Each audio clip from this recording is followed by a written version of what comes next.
Hello friends, welcome to 30 Minute Book Summaries. Today we are going to talk about the book How to Be Disciplined by Sheldon Howe. Let me paint you a picture. It is a cold winter evening. A young man named Ritik is lying on his bed in a small flat, scrolling through his phone. His job is okay. His life is okay. But deep inside, something is eating at him. He knows he is capable of more. He knows he has dreams. But every single day passes the same way. Wasted. Sound familiar? That night, while scrolling, Ritik stumbled across a book review. The book was called How to Be Disciplined by Sheldon Howe. What a useless topic, he muttered to himself. But something stopped him. Something deep inside whispered, "This is exactly what you need." He ordered the book immediately. 3 days later, it was in his hands. He made a cup of tea, walked to his balcony, felt the cold breeze on his face, opened the first page, and what happened next changed everything. This is that story. And more importantly, these are the lessons that can change your life too. Let's go. Lesson 1. Set clear goals. The first chapter was titled, Set Clear Goals. As Ritik read the very first lines, it felt like someone was holding a mirror up to his face. The book said, setting clear and achievable goals is the very foundation of discipline. Goals give you direction and motivation. They make it easier to stay focused and measure your progress. Ritik stopped reading for a moment. He thought about his life. He always had big dreams. One day, I'll start my own company. One day, I'll become an expert in digital marketing. But not once had he ever sat down and made a real detailed plan. His dreams were just floating clouds, beautiful, but never within reach. Then he read the line that hit him like a slap. If you don't know where you are going, you will never get there. He closed the book, walked inside, found his notebook, and for the first time in his life, he sat down to write real, clear goals. He wrote, 1. Lose 10 kilos in the next 6 months. 2. Complete 3 advanced digital marketing courses. 3. Read 5 new books every month. 4. Call his parents every single week. Simple, clear, written down. He closed the notebook and felt something he hadn't felt in a long time. Direction. The next morning, his alarm went off at 6 a.m. He hit snooze. Just 5 more minutes, he told himself. Those 5 minutes turned into an hour. When he finally opened his eyes, 7:30 a.m.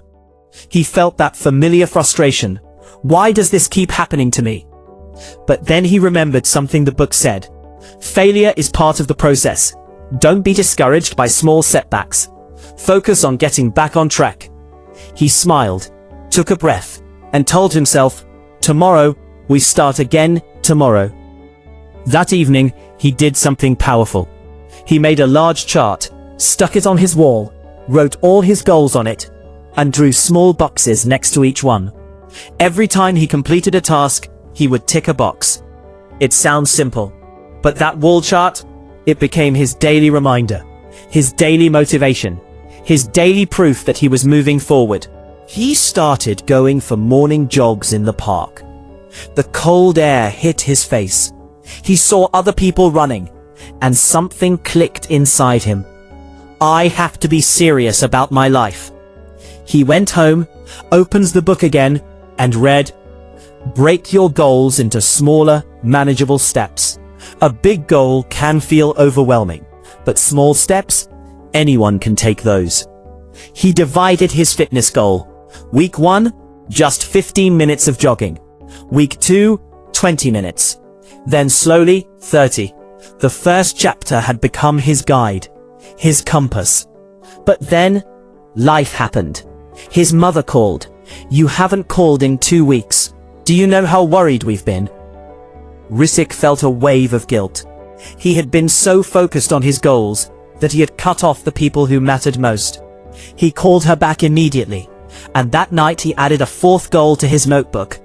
Every week, call my parents, spend time with them. because he realized setting clear goals doesn't only mean career and fitness. It means balancing every part of your life that matters. The lesson: goals are not just things you write. They are things you live. Weeks passed. Ritik's wall chart was filling with ticks. He was making progress. He felt it. One night after dinner, he settled into his favorite corner, removed the bookmark from his book, and turned to the next chapter. Lesson 2. Develop a routine. He almost laughed. Of course, this is my biggest weakness. His life had always been completely chaotic. Some nights he'd sleep at 2 a.m. Some mornings he'd wake up at 10. Weekends just disappeared into nothing. The book said, creating a consistent daily routine helps build habits that reinforce discipline. A structured schedule minimizes distractions and promotes productivity by allocating specific times for specific tasks. Ritik read every word carefully, and he made a decision. If he truly wanted discipline in his life, he needed a strict routine. He told himself, a routine doesn't mean life becomes boring. It means I learn to use my time properly. He opened his notebook and wrote his perfect daily routine. 6 a.m. wake up. 6:15 to 7 exercise. 7:30 breakfast. 8 to 12 focused work. 1 hour lunch break. 1 to 5 p.m. work again. Evening 1 hour for reading, learning or reflection. 10 p.m. sleep. He stared at the paper. Planning it was easy. Following it, that was going to be the real challenge. Next morning, alarm rings at 6 a.m. The old instinct kicked in. Hand reached for the snooze button. But then, something else kicked in too.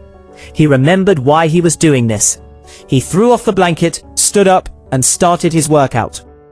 The first few days were a real struggle. There were mornings he sat at breakfast, wondering if this was all worth it. But slowly, something beautiful happened. The routine started feeling natural. His productivity at work shot up. Because now, every hour had a purpose. He wasn't scrambling anymore. He wasn't wondering what to do next. He just followed the plan. One day his manager stopped him in the office hallway and said, Ritik, the amount of work you've produced this past week, I don't think anyone else on the team has matched it. Are you okay? Ritik smiled. Sir, I'm just getting a little more disciplined. But life threw a curveball. One Sunday, his friend Rahul called. Bro, movie tonight, you in? Ritik hesitated. Going meant missing his evening study time. But then he thought, does a routine mean I stop enjoying my life? He went, he laughed, he relaxed. And the next day, he came back to his routine stronger than before, because he learned something new that day. A routine doesn't mean rigid rules. It means balance. He updated his schedule to include free time slots. Time for family, time for friends, time to just be. The book had said it perfectly. A rigid routine can sometimes feel like a burden.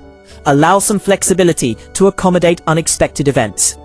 And with that, Ritik's life finally had a structure. Not a prison, a foundation. Lesson 3. Embrace self-control. The very first line stopped him cold. Self-control is essential to resist temptation.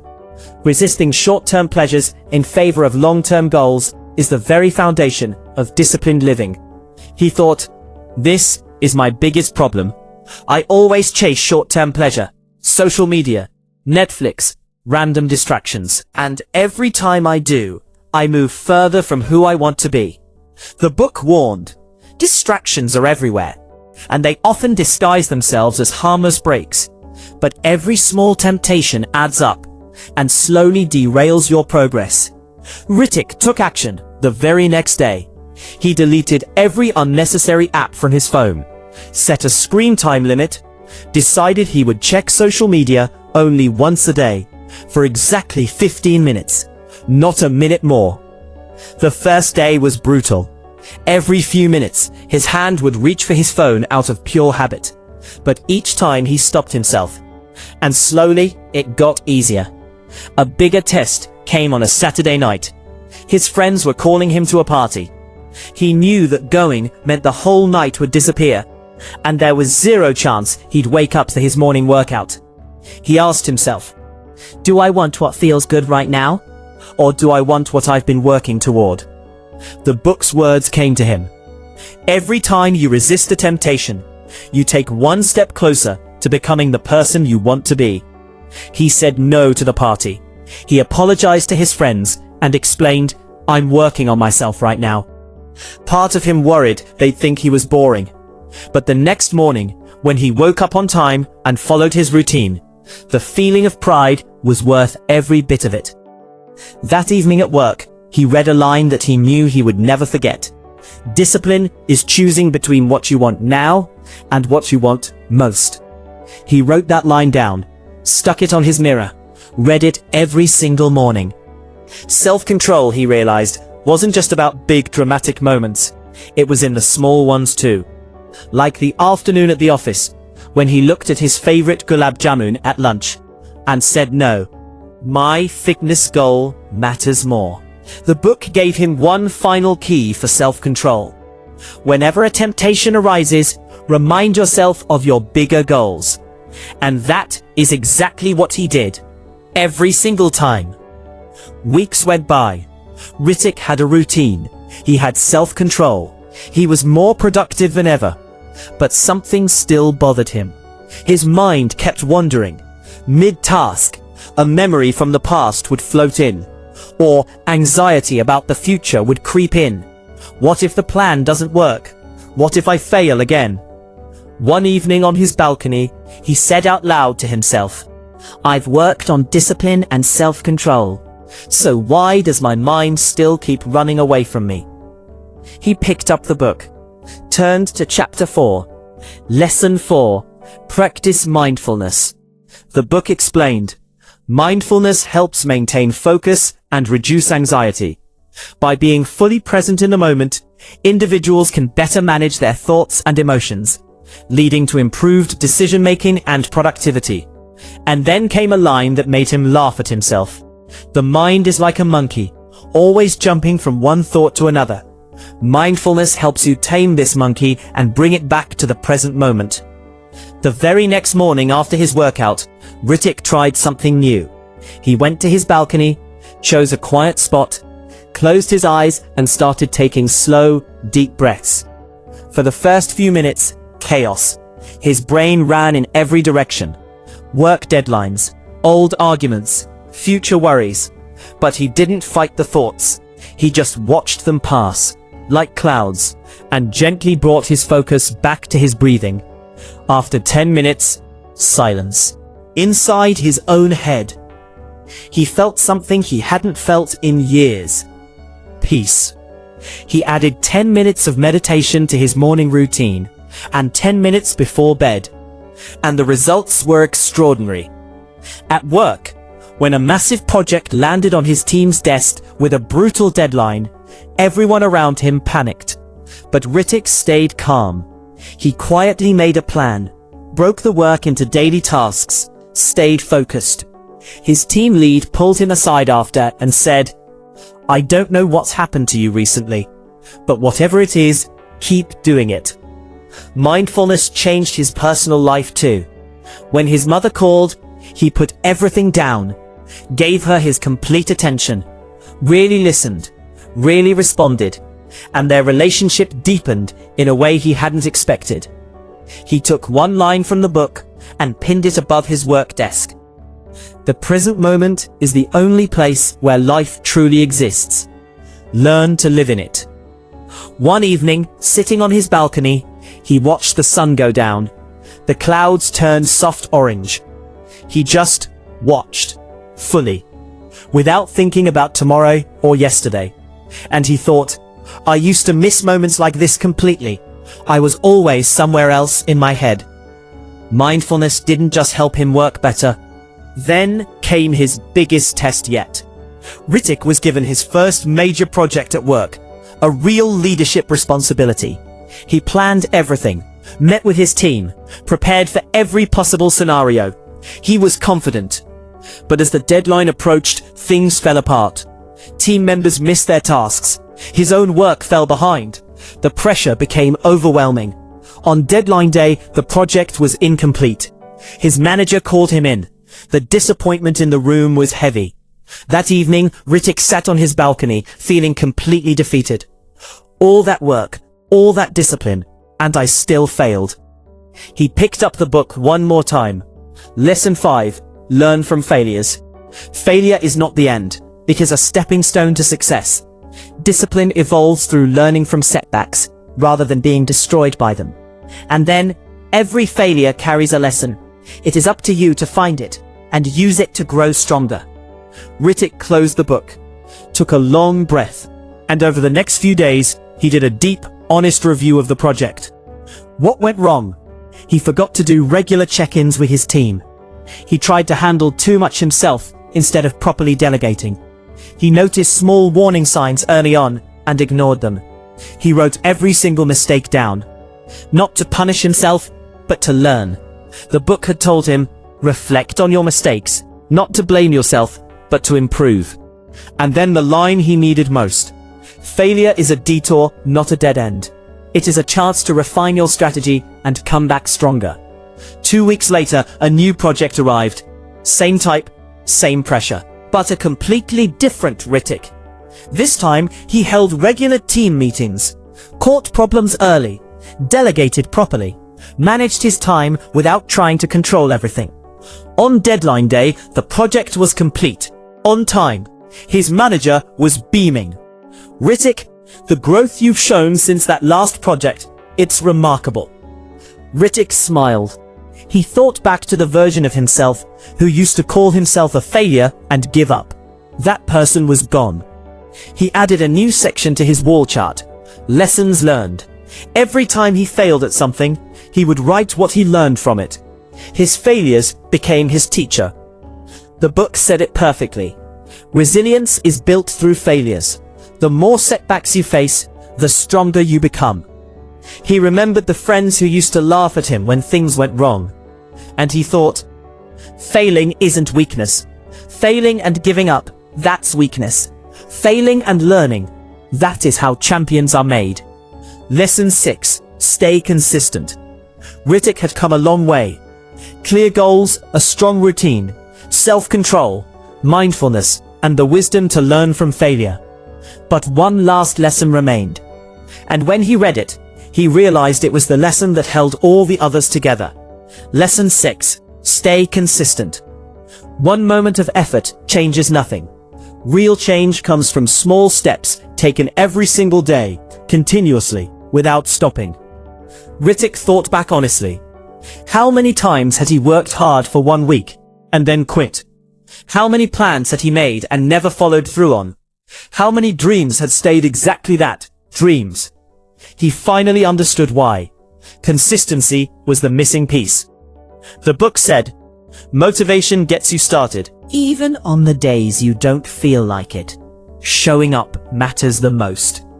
He strengthened his routine, committed to 30 minutes of fitness every single day, no matter how tired he was.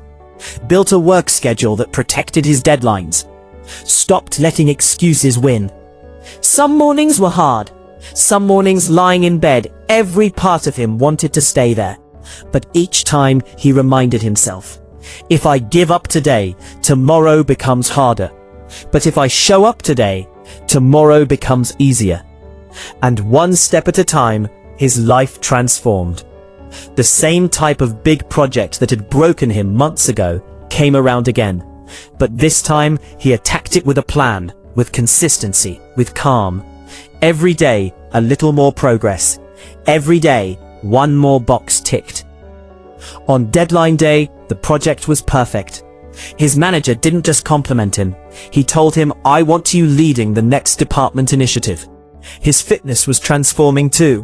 Where he used to exercise for 3 days and quit, he was now 30 consecutive days in, and still going. One evening he met his old friends. They looked at him like they were seeing a different person. Ritik, you've changed, man. You used to stress over everything. Now you look like you've got it all figured out. He laughed. I don't have it all figured out. I just show up every day and keep trying.